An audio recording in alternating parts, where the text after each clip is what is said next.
कोई भी नल से पानी निकलता हो तो तुरंत नल ठीक कराइए। दो फायदा है, अगर वो नल ठीक करा दिए, ये पानी जो टिप टिप टिपकता रहता है, आप नीचे बकेट रख देते हो, चलो टिपकने तो उसमें भर जाएगा। अधिकतर घरों में नलों में टिप टिप पानी टिपकता है, उनको 15 रुपए का एक नल बदलाने का मन नहीं होता।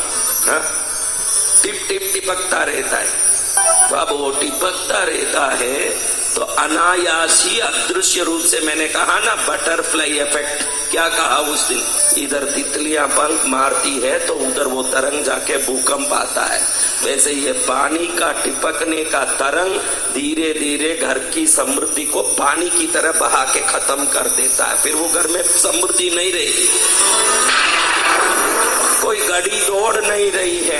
कई घरों में घड़ी का सैली नहीं बदला है। इधर बैठे हुए में हर एक में कम से कम 10 में 3 लोग ऐसे होंगे जिनका घड़ी काम नहीं करता। मैंने 90% लोगों को समय पूछा है, वो पेन दिखाने के लिए पहना है महाराज, ऐसे बोलता है।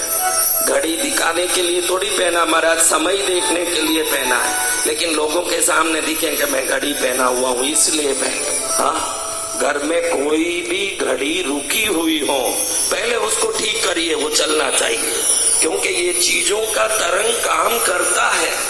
अगर घड़ी रुक जाती है तो समझो कि भाई वो रुकी हुई घड़ी कोई न कोई नकारात्मकता को लाके आपके जीवन में डालता है। क्या करता है, क्या लाके डालता है? कौन कौन चाहते हैं कि घर नकारात्मक हो जाए? कोई नहीं चाहता। तो जी घर को प्राणमय रखिए, कोई भी चीज टूटा हुआ ना हो। क्या ना हो? टूटा हुआ। ये व्यक्तिगत चीजों से समाज कैसे सुधरेगा महाराज? समाज की चिंता करता नहीं आज कोई, सब खुद की चिंता करता है। लेकिन एक प्रकार से हर व्यक्ति व्यक्तिगत रूप से भी सुधर जाएगा तो पूरा समाज सुधर ही जाएगा। वैसे भी हो सकता है, व्यक्तिगत रूप से भी व्यक्ति को सुधरना ही पड़ेगा। व्यक्तिगत रूप से भी आप कहाँ अपने सिवाय किसी का सोचते हो क्या? एक जमाने में पूरे गोत्र के लोगों का सोचते थे, फिर दादा, उनके सभी भाई यानी काका बाबा, अपने बच्चे तक सोचते थे। अब आप देखिए, आप अपने बड़े पिता, छोटे पिता, उनके परिवार के बारे में सोचते हो क्या? हा?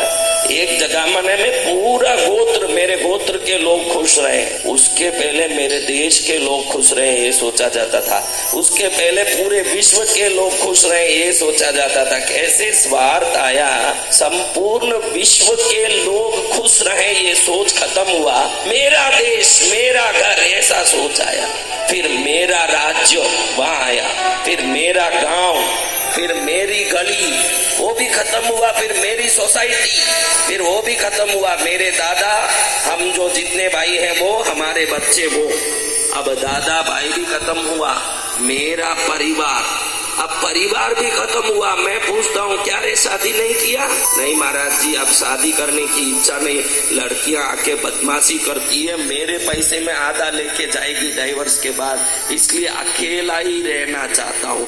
कई लड़के लड़कियां इस दिल्ली में जो फैक्ट्रियों में, ऑफिस में काम कर रही है, अपने माँ बाप को सीधे मुंह कह रही है कि हमको शादी नहीं करना है, बाद में कैसा आएगा न, क्या होगा न, फिर अगर कुछ भी होगा तो हमारी पूंजी में आधा देना पड़ेगा, हम अकेले ही ठीक है। तू तो अकेला ठीक है भाई, लेकिन मनु का बनाया हुआ वंश कैसे चलेगा भारत में आगे? तू तो अकेला ठीक है, खत्म नहीं हो जाएगी दुनिया?